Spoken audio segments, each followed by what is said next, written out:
My family always mocked me as a Navy dropout. I stayed silent at my brother's SEAL ceremony, until his commanding officer spotted me, locked eyes and said, "Colonel, you made it." The entire room went still. My father's jaw practically hit the floor. It absolutely gutted me when my family swore I was just a Navy dropout. I stood there, silent, at my brother's SEAL ceremony, trying to be invisible. But then his general locked eyes with me and said, "Colonel, you're here." The entire crowd froze. My father's jaw practically hit the floor.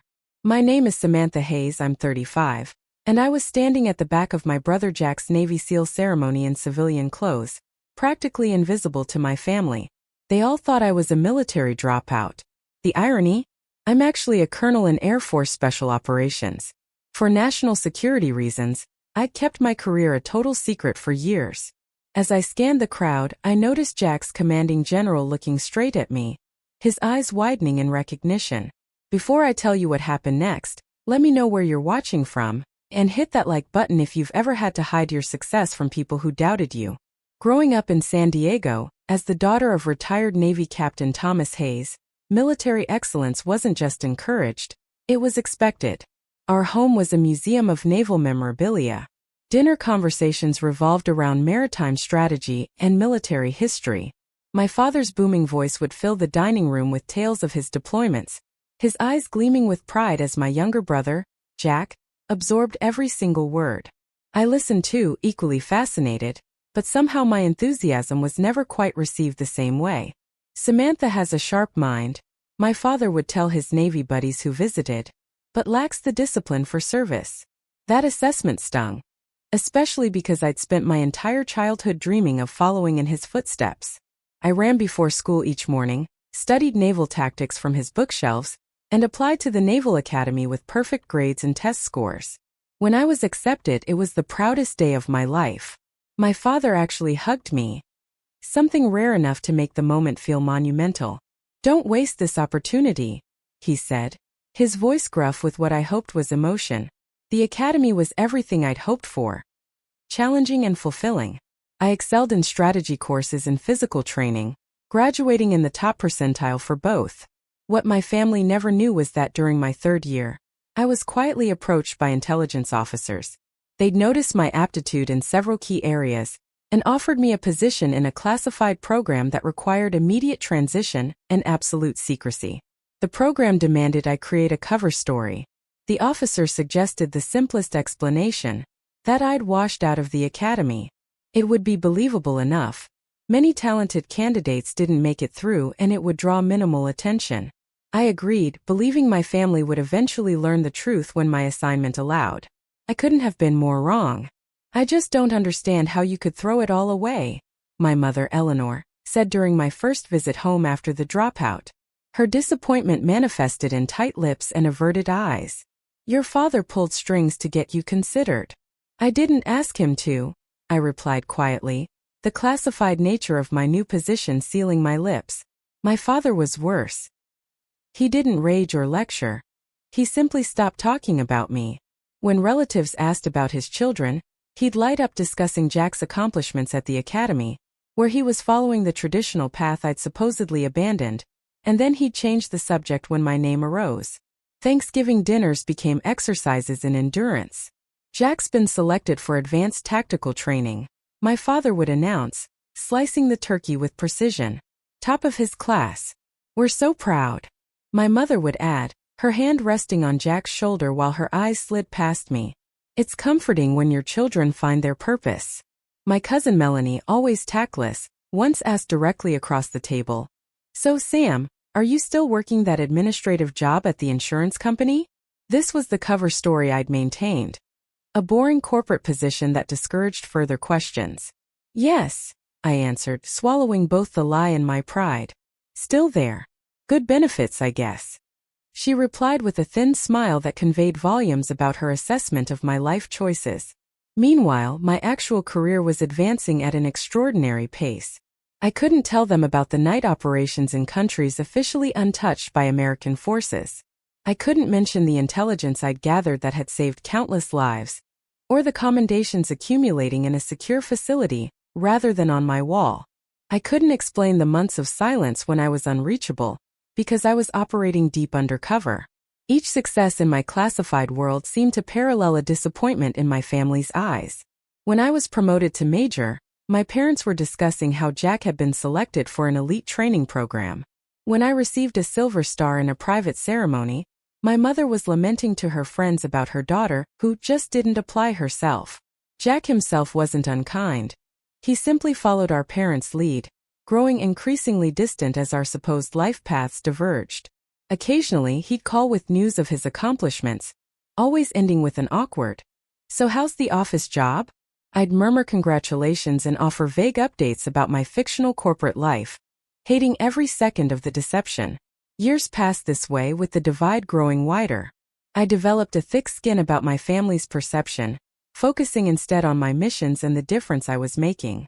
But deep down, the pain of being the family disappointment never fully subsided. Every achievement in my secret life was shadowed by the knowledge that the people who should be proudest didn't even know. My transition from Naval Academy student to Air Force Special Operations was abrupt and intense. While my family believed I was licking my wounds and settling for civilian mediocrity, I was actually undergoing some of the most rigorous training the military offers. The program that recruited me specialized in intelligence gathering and analysis with direct tactical applications, a rare combination that suited my particular skills. The training facility was located in an unmarked compound in Virginia, where days began at 4 a.m. and often ended after midnight. Physical conditioning was merely the foundation. The real work involved learning to process and analyze intelligence in real-time crisis situations, often while experiencing extreme physical stress or sleep deprivation. "Hayes, your mind works differently," my instructor, Major Lawrence, noted after I solved a particularly complex intelligence simulation. "You see patterns where others see chaos." This aptitude accelerated my progress through the program. While most trainees required 18 months to complete the course, I finished in 11. My first assignment came immediately after. A low-profile intelligence gathering operation in Eastern Europe, where Russian influence was creating concerning ripple effects. Colonel Diana Patterson became my mentor during this period. A pioneering woman in special operations, she recognized something in me that reminded her of herself. "The system isn't built for us," she told me frankly during a debriefing. "But that's precisely why we succeed in it. We approach problems from angles others don't consider." Under her guidance, I learned to navigate not just the operational challenges, but also the unique difficulties of being a woman in this elite space. She taught me to use others' underestimation as an advantage, to speak with quiet authority rather than volume, and to build networks of trust that transcended the usual military hierarchies. By my 4th year, I had been promoted twice and led my own intelligence team in operations spanning 3 continents. My specialty became extracting critical information in environments where traditional intelligence assets couldn't operate. One particular mission in Syria resulted in intelligence that prevented a major terrorist attack on European soil. The classified commendation cited my exceptional judgment under extreme pressure and innovative tactical approach. Yet, each time I received recognition within my classified world, the contrast with my family life became more painful. I attended award ceremonies alone, watching other officers embrace their proud families. I celebrated promotions with colleagues who knew only pieces of my story, never the full picture. And I continued to maintain my cover as an unremarkable corporate drone during increasingly infrequent family visits. "Congratulations on your promotion to team lead in customer service," my mother said during one phone call, clearly making an effort to show interest in what she believed was my career. I had just been promoted to lieutenant colonel after a successful counterterrorism operation in Somalia. "Thanks, Mom," I replied, hating the deception. "It's just a small step up." The operational security requirements of my position meant maintaining absolute secrecy. Even as I rose to command larger teams and more sensitive missions, my cover story remained in place. Only a handful of high-ranking officers knew my complete service record, while most who worked with me knew only the portions relevant to our joint operations. By the time I reached the rank of colonel at age 34, an accomplishment that placed me among the youngest to achieve this rank, I had led operations in over a dozen countries and saved countless lives through intelligence work. My specialty in counterterrorism had expanded to include disrupting human trafficking networks and preventing hostile cyber operations against critical infrastructure. What made my rapid rise even more remarkable was achieving it, while facing the additional challenges women in special operations encounter. I navigated skepticism from some traditional military circles, adapted to equipment and tactical approaches designed for male physiology, and developed leadership styles that commanded respect in environments where female leaders were still relatively rare. Through it all, I carried the strange burden of my family's disappointment. Each time I returned from a classified deployment to attend a holiday gathering or family event, I stepped back into the role of Sam the underachiever. I became adept at deflecting questions about my work with vague corporate jargon and redirecting conversations to Jack's increasingly impressive naval career. The weight of these dual identities grew heavier with each passing year. There were moments when the deception felt unbearable, like when my father made a passing comment about people who couldn't cut it in real service, or when distant relatives asked patronizing questions about when I might find direction in my life. But my commitment to national security and the missions I led always silenced the impulse to reveal the truth. The work was too important, the stakes too high. If maintaining my family's disappointment was the price for operational security, I would continue to pay it, regardless of the personal cost. Last Thanksgiving marked a particular low point in my relationship with my family. I had just returned from coordinating a joint intelligence operation with NATO forces. 36 sleepless hours of tension that ultimately prevented a significant security breach. Instead of recovery time, I went straight to my parents' house, exchanging tactical gear for civilian clothes and the hypervigilance of command for the different tension of family dinner. My father stood at the head of the table, crystal glass raised in a toast to Jack. He announced, his voice carrying the captain's authority that never quite left him, whose selection for the Elite SEAL training program continues our family's tradition of excellence in service. Everyone raised their glasses. My mother beamed with pride, her eyes glistening. "We couldn't be prouder," she added. I joined the toast sincerely. Jack's accomplishment was significant, and despite our strained relationship, I respected his dedication. But as glasses clinked and congratulations flowed, my mother leaned toward her sister and whispered, just loudly enough for me to hear, "At least one of our children is making us proud." The comment sliced through me, despite years of developing thick skin. I excused myself to the kitchen, ostensibly to help with dessert, but really to compose myself. My cousin Melanie followed, cornering me by the refrigerator. "So still pushing papers at that insurance company?" she asked, sipping her wine with an air of superiority. Melanie had recently been promoted at her law firm, and never missed an opportunity to highlight the contrast in our careers. "Something like that," I replied, focusing on arranging pie slices rather than meeting her gaze. "You know, my firm has an opening in our administrative department," she offered with faux generosity. "Probably pays better than what you're making. I could put in a word." I thanked her politely, while imagining how she might react if she knew I'd just briefed the Joint Chiefs of Staff the previous week.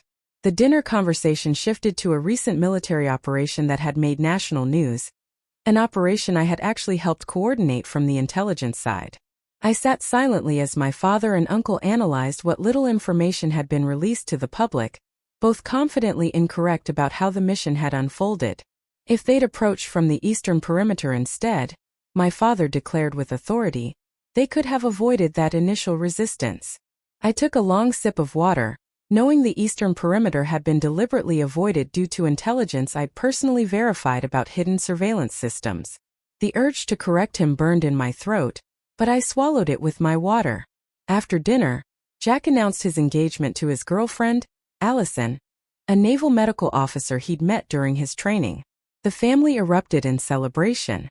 Champagne appeared, toasts multiplied, and my mother immediately began discussing wedding plans.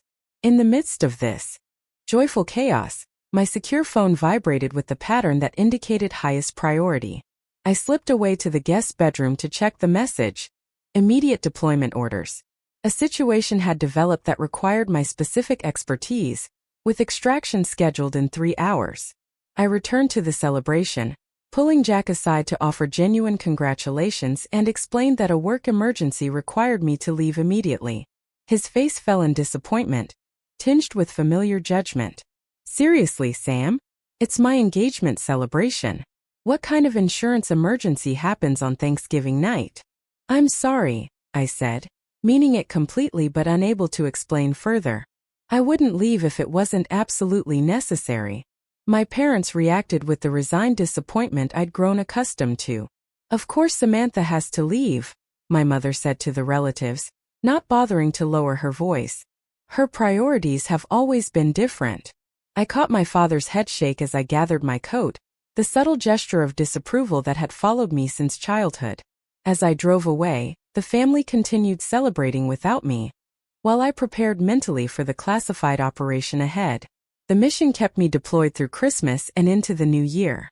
When I finally returned, I learned that my absence had become a focal point of family discussion. Jack's engagement party had been held without me, and my failure to attend had been interpreted as further evidence of my disregard for family. Your brother was hurt, my mother informed me during a tense phone call. After everything he's accomplished, the least you could do is show up for his important moments.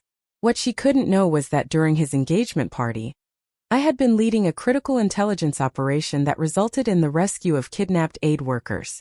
The mission earned me another commendation, one that would remain in a classified file rather than on my mantle. The growing divide between my professional success and personal failure created an increasingly unbearable tension. Each family interaction became more strained, each deception more painful. As Jack's seal ceremony approached, I found myself at a breaking point, torn between my duty to national security and my crumbling relationship with my family. The day of Jack's seal ceremony dawned clear and bright. Perfect Southern California weather that seemed to mock my inner turmoil. I deliberated for weeks about whether to attend, knowing my presence would be scrutinized by a family increasingly frustrated with what they perceived as my indifference to Jack's achievements. My decision to go wasn't simple. I requested a rare day of leave from my duties, arranged secure transport, and carefully selected civilian clothes that would allow me to blend in while still maintaining appropriate military bearing, a habit too ingrained to break even in this context. The Naval Special Warfare Command facility gleamed in the morning sun as I approached. I instinctively cataloged security positions and protocols with my trained eyes, noticing details most civilians would miss. This awareness reminded me how far I was from the person my family believed me to be. I arrived deliberately late, slipping into the back row as families claimed seats near the front. My parents occupied prominent positions in the family section, my father wearing his dress uniform with the pride of a naval captain whose son was following his distinguished path. My mother sat beside him, elegant in a navy blue dress, her posture reflecting the military precision she'd absorbed through decades of marriage to my father. The ceremony proceeded with the characteristic discipline and tradition of naval special warfare. Each element, from the presentation of colors to the precise movements of the honor guard, followed protocols I knew intimately from my own classified ceremonies. The difference was that today's event was public, celebrated openly with proud families and commemorative programs, unlike the clandestine recognition of my own achievements. As the ceremony progressed, I found myself analyzing the security perimeter out of professional habit, while simultaneously absorbing the significance of Jack's accomplishment.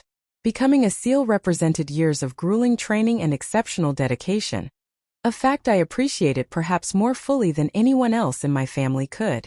Midway through the ceremony, I noticed a familiar face on the platform, Rear Admiral Wilson, who had commanded joint operations where my intelligence team had provided critical support. He was scheduled to deliver remarks as part of the leadership cadre. Seeing him triggered an immediate internal alert. Admiral Wilson was one of the few high-ranking officers who knew my complete service record and true rank.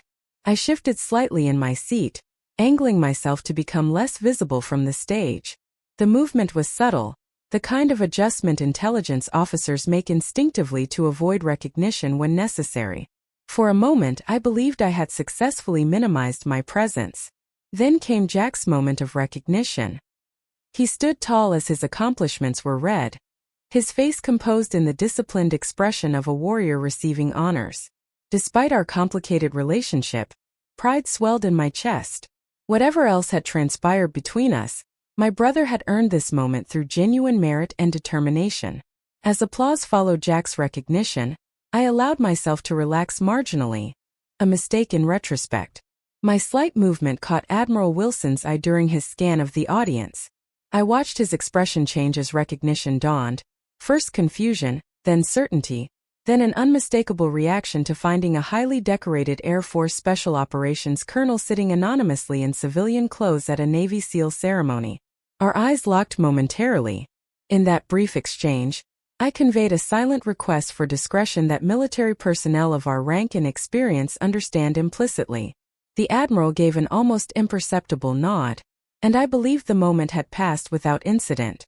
The ceremony continued with the remaining recognitions and formal remarks. I began calculating my exit strategy, planning to congratulate Jack briefly before departing to avoid extended family interaction. But as the formal portion concluded and families began moving toward their graduating SEALs, I noticed Admiral Wilson conversing with another officer while gesturing subtly in my direction. My internal alarm sharpened. The second officer, Commander Brooks, had also worked with my team during a joint counterterrorism operation the previous year. Now both men were looking in my direction with a particular expression of military leadership, preparing to acknowledge a fellow officer. I began moving toward the exit, hoping to evade the approaching confrontation, but the crowd's movement blocked my path. As families surged forward to congratulate their graduates, I found myself inadvertently pushed toward the area where Jack stood with my parents, rather than toward the exit I'd been targeting. In that moment of navigational confusion, Admiral Wilson reached me, his commanding presence parting the crowd around us. I straightened instinctively, muscle memory responding to the presence of a superior officer, despite my civilian clothes. What happened next would permanently alter my family's perception and change the course of our relationships forever. Colonel Hayes, Admiral Wilson's voice carried clearly above the post-ceremony chatter. I didn't expect to see you here today. The title echoed in the space around us, turning heads. My parents, standing just feet away beside Jack, froze in confusion.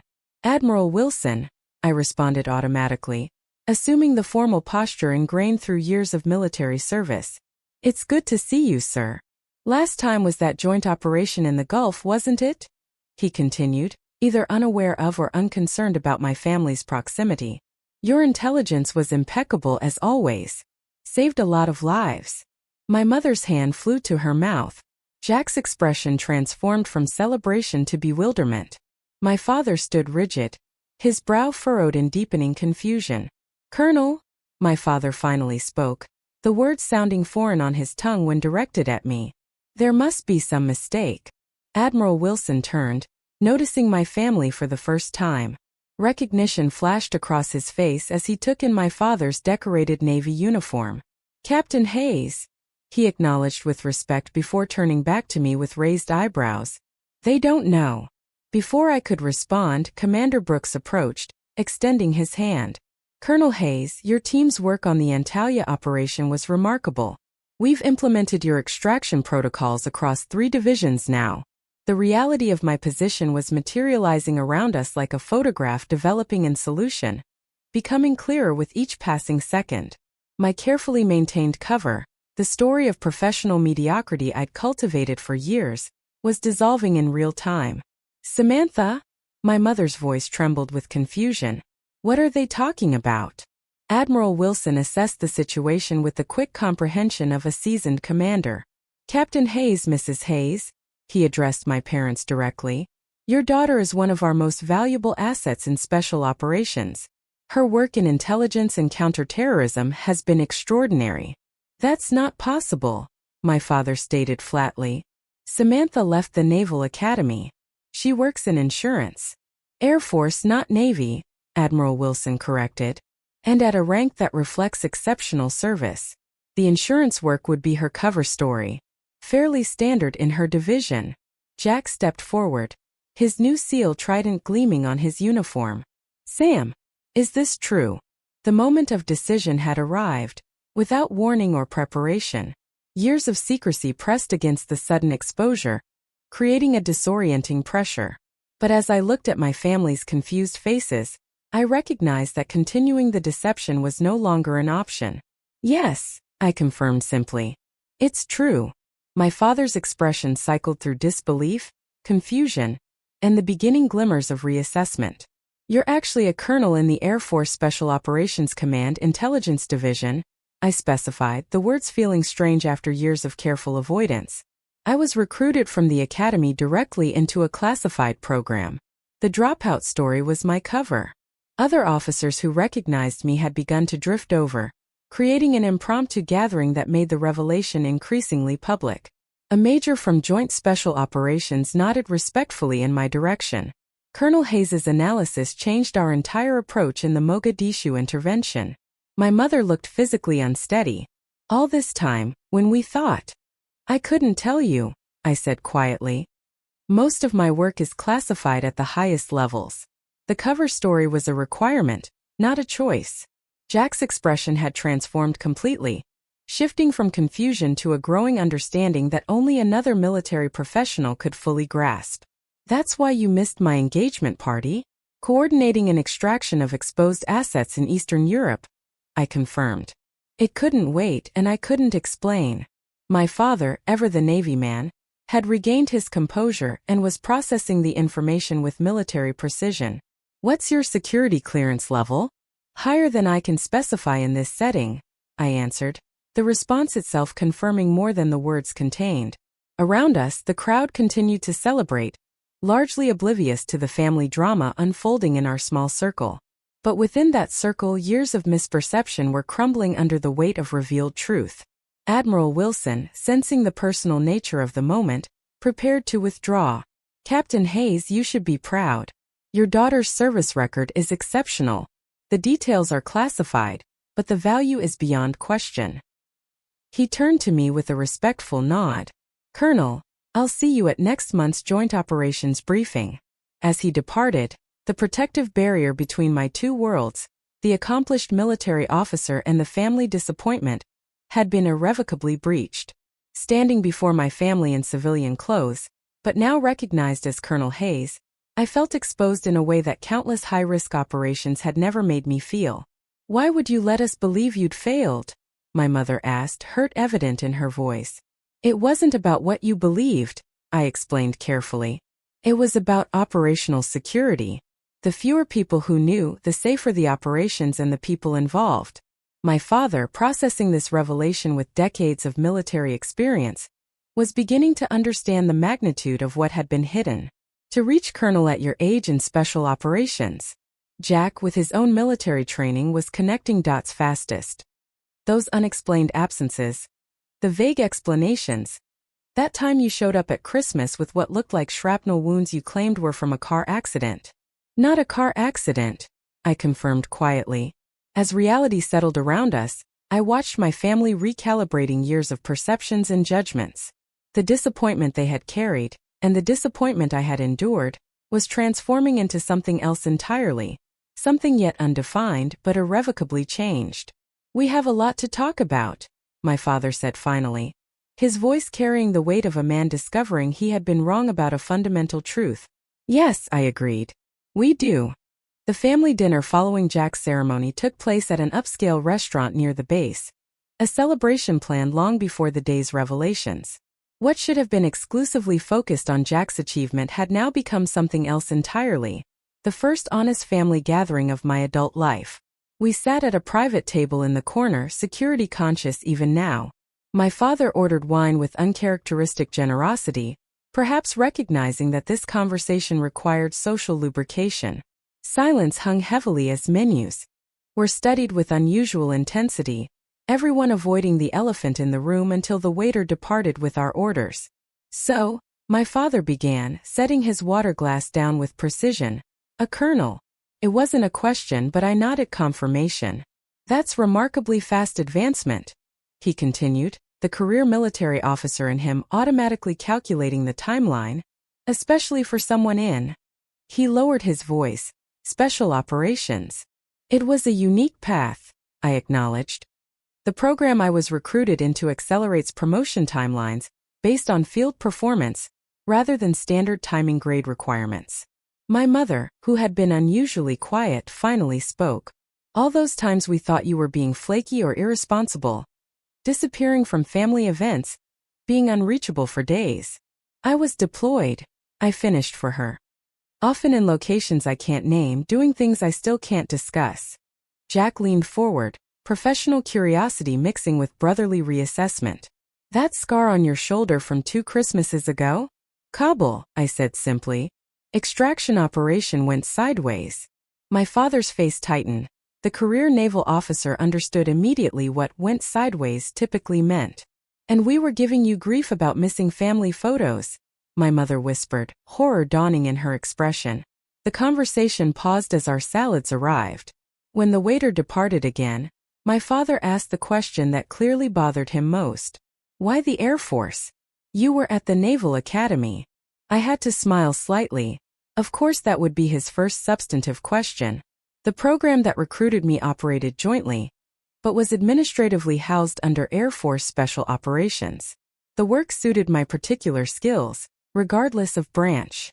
Which are, he pressed, intelligence analysis under high-pressure conditions, pattern recognition in asymmetric environments, asset development and management. Some other specialties I can't detail. Jack whistled softly. That's the heavy stuff, Sam. My mother was struggling to reconcile the daughter she thought she knew with this new reality. But why couldn't you tell us anything? We're your family. Operational security, I explained gently. The nature of my work means that knowledge of my real position could potentially endanger operations or expose networks. The cover story was created and maintained by the program, not by my choice. For 12 years, my father challenged, the hurt beneath his question evident despite his military bearing. Not one word of truth? That's the job, Dad, I said simply. You of all people should understand that some positions require complete compartmentalization. He fell silent, military discipline acknowledging what the father in him wanted to deny. The main course arrived, providing another brief reprieve from the intensity of the conversation. As we began eating, Jack broke the tension with a short laugh. So all those times I was bragging about my promotions and assignments, you were talking to someone who was briefing Joint Chiefs. I finished with a small smile. God, I must have sounded like such an idiot, he groaned. You didn't, I assured him. Your accomplishments are real and significant. Different operational areas, different challenges. My mother set down her fork, her food barely touched. I keep thinking about all the things we said to you over the years. The disappointment we expressed. The judgments. You didn't know, I said. You couldn't have. But we should have trusted you, she insisted, tears gathering. We should have seen that there was more happening than what appeared on the surface. Instead, we just wrote you off. The raw truth of her statement hung in the air. They had written me off, creating a narrative of the disappointing daughter that fit the limited information they had. My father, always less comfortable with emotional displays, redirected slightly. Your upcoming promotion. Admiral Wilson mentioned a briefing next month. Are you being considered for Brigadier General? I confirmed quietly. It's not finalized yet. His eyebrows rose sharply. At your age? That would be unusual. I acknowledged. The recommendation is based on the Tavos operation results. That's all I can say about it. My mother wiped her eyes. And we wouldn't have known about this either if today hadn't happened. I hesitated, then admitted the truth. Probably not. The details. Now, you might have eventually learned I was military, but specifics about rank and position would have remained classified. The meal continued with questions I could answer intermingled with ones I couldn't. The boundaries of classified information remained, even in this new openness, creating an imperfect but vastly improved communication. For the first time, my family was seeing the outline of my real life, even if many details remained in shadow. After dinner, my parents invited me back to their home, a gesture that felt significant after years of emotional distance. In their living room, my mother disappeared briefly before returning with a dusty box. I kept these, she said, setting it between us, even though I didn't understand why you'd want them. Inside were mementos from my academy days. My midshipman's cap, academic awards, photographs, items that would have made no sense to preserve for someone who had supposedly failed out. Yet she had kept them anyway. Some part of me never believed the story, she admitted quietly. It didn't fit the daughter I raised. But I couldn't imagine an alternative explanation. My father, after several drinks and hours of processing, had grown unusually reflective. I was hardest on you, he acknowledged. Military directness applied now to personal failing. When we thought you'd washed out, I took it personally. Made it about my legacy rather than your path. I understood why, I told him honestly, and maintaining the cover story was part of my duty, even when it was difficult. But at the expense of being known by your own family? Jack, who had been listening quietly, finally spoke again. But things can be different now, right? I mean, we know the basic truth, even if details stay classified. It was the question I'd been considering throughout the evening. Some things can change, I agreed cautiously. You know my actual profession now, my general position, but most of my work will remain classified. There will still be unexplained absences, questions I can't answer. But we'll understand what they mean now, my mother said. As the evening drew to a close, my father did something unprecedented in our relationship. He stood, straightened as if addressing a fellow officer, and extended his hand formally. Colonel Hayes, he said, using my rank for the first time. I believe I owe you an apology. And my respect. I took his hand, years of military bearing preventing the emotion in my throat from showing on my face. Thank you, Captain. It was an imperfect beginning to a new chapter, one where the truth, even partially revealed, created possibility. For healing what deception had damaged. As I left my parents' home that night, I carried both the continued weight of necessary secrets and the newfound lightness of being partially known by those who mattered most. 6 months after Jack's seal ceremony, I found myself approaching my parents' home for another family gathering. This time a 4th of July barbecue that had been a Hayes family tradition for decades. The familiar nervousness that had accompanied these visits for years had transformed into something different. A cautious optimism about family relationships rebuilding on more honest ground. As I walked up the driveway, carrying a dish I'd actually prepared myself rather than the usual hastily purchased store contribution, I noticed several of my father's old Navy colleagues gathered around the grill. In previous years, I had avoided these military-heavy gatherings whenever possible, finding the deception particularly difficult among those who spoke my professional language. Today was different.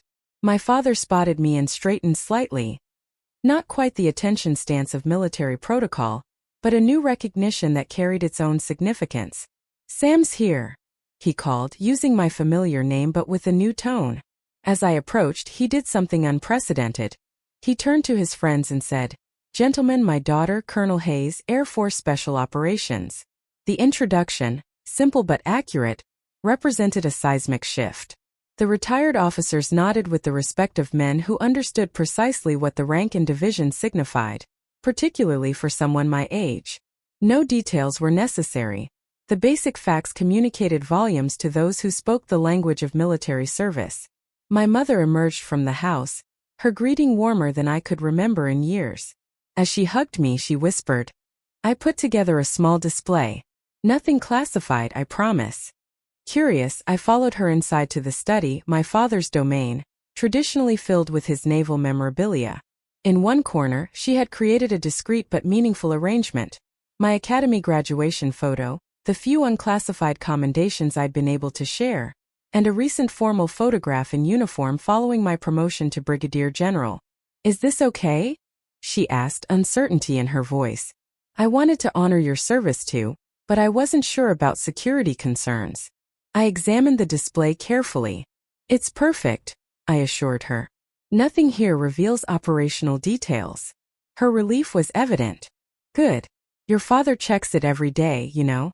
I think he's still wrapping his mind around everything." Returning to the backyard, I found Jack manning the grill alongside our father. My brother's transformation had been perhaps the most straightforward one, military professional recognizing another, with the shared understanding that comes from parallel experiences, despite different branches and specializations. "General." He greeted me with a grin and a deliberately informal salute. "Burger or hot dog?" "Both," I replied, falling easily into the sibling banter that had been absent for too long. "I just finished 3 weeks of MRS. I'm making up for lost time." He nodded, understanding immediately what 3 weeks likely signified without asking questions he knew I couldn't answer. This new shorthand between us, acknowledging the boundaries of classified work without resentment, had become one of the unexpected gifts of the truth. The afternoon progressed with a lightness I hadn't experienced at family gatherings in over a decade.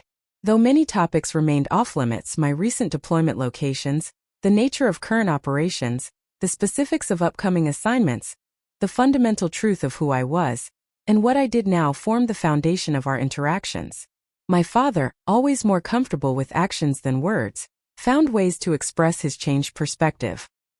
He introduced me to his colleagues with unmistakable pride. He referenced my operational insight when discussions turned to current military affairs. And most tellingly, he deferred to my expertise in areas where Air Force operations intersected with naval concerns. A professional respect that meant more than any verbal apology. As evening approached and we gathered for the traditional Hayes family photo, I stood beside Jack, both of us now recognized for our service rather than compared by it. My mother arranged us with the precision of a long-time military spouse. "My children," she said to a neighbor who was taking the photograph, both serving their country just in different ways. The simple statement acknowledged the parallel value of our different paths, a recognition that would have seemed impossible a year earlier. Later, as fireworks illuminated the sky, my father joined me at the edge of the yard, where I'd stepped away briefly to check a secure message. "All good?" he asked, the question encompassing more than the immediate communication. "Yes," I confirmed, returning the phone to my pocket. "Nothing urgent." He nodded, gazing upward at the patriotic display rather than at me. A military man's approach to emotional conversation. "I've been thinking about what it cost you," he said finally. "Carrying that cover story all these years. Bearing our disappointment when you were actually doing my job," I finished when he trailed off. "That's all it was, Dad. The job I was assigned with the parameters required. But the personal cost," he insisted, still watching the fireworks. "Missing the recognition you deserved, even from your family." I considered this, formulating my response with the same care I applied to operational assessments. There's something freeing about being evaluated solely on your work, without external expectations or family legacy influencing perceptions, I offered. In some ways, starting with a blank slate let me define my own path. He absorbed this perspective thoughtfully. "Still, I regret the judgments we made with incomplete information. That's the nature of intelligence work," I replied with a small smile. "Everyone operates with incomplete information. The difference is whether you recognize its incompleteness." This observation, applying professional principles to personal relationships, seemed to resonate with him. "A fair assessment," he acknowledged, military precision in his nod. As we rejoined the family gathering, I reflected on the strange journey of the past 6 months. The revelation at Jack's ceremony had not instantly repaired years of misunderstanding, but it had created space for something new to grow. The family that had once seen me as their greatest disappointment was now navigating a recalibrated relationship based on partial truth, the maximum disclosure my position allowed. 2 weeks later, I stood at attention during my promotion ceremony, the stars of a brigadier general being affixed to my uniform. Unlike previous promotions celebrated only among cleared colleagues, this one included 3 seats in the family section, occupied by my parents and brother. The technical details of my accomplishments remained classified in the official citation, cloaked in the deliberately vague language of special operations. But the pride in my family's eyes needed no detailed explanation. They understood enough now, not everything but enough. As the ceremony concluded and I joined my family, my mother embraced me with tears in her eyes. "I always knew you were exceptional," she whispered. "I just didn't know how." My father, ever the naval captain, extended his hand for a formal shake before professional composure gave way to parental pride, and he pulled me into a brief, tight hug. "Well done, General Hayes," he said gruffly. "Well done." The journey from family disappointment to recognized professional had been complicated by necessary secrets and security requirements that would never fully disappear.